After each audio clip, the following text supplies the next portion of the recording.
So you can see here, this is the Amazon Kindle eReader software, and it is a very simple piece of software. I'm looking at a book now, and you can see I've got a back button, a bookmark button, a go-to button, so that you can keep your place within the books, and basically a font size button, and also this words per line button.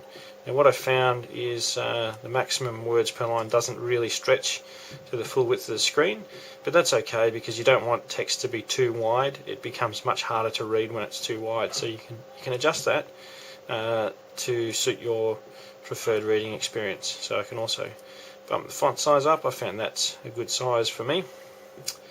And the last function of the Kindle software really is just this button over here, which allows you to store notes on your books.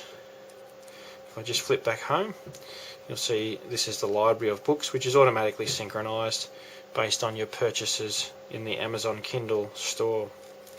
So it's a pretty straightforward piece of software. If I flick over to the Barnes & Noble eReader, this is a little bit more advanced, this software. Just bringing that up now. As you can see, for the main screen I've got here is a list of titles similar to the Kindle software. Okay, so I've got a book open here.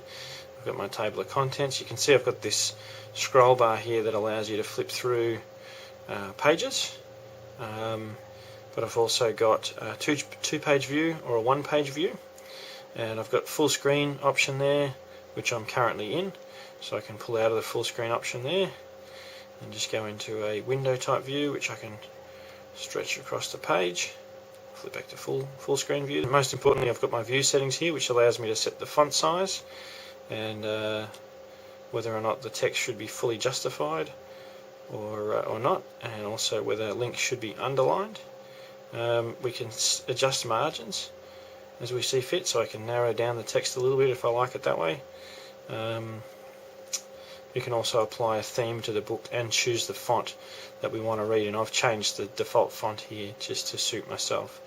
Again, scrolling through the Barnes & Noble books is the same as the Amazon Kindle books. It's just using this scroll control on the left hand side here, which makes it very easy. The added benefit of having this scroll bar here and being able to see where you're up to with this progress bar is nice, but also you've got a battery meter here over here on the right hand bottom corner, which just allows you to keep track of your battery life, which is quite a nice feature as well.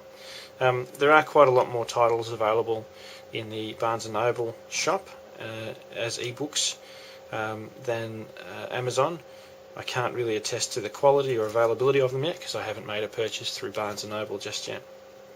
So all in all, it's really good to have some competition in the ebook market. We've got Barnes & Noble back in the game with a whole host of titles, and also Amazon have finally come to the PC as well, which is just fantastic.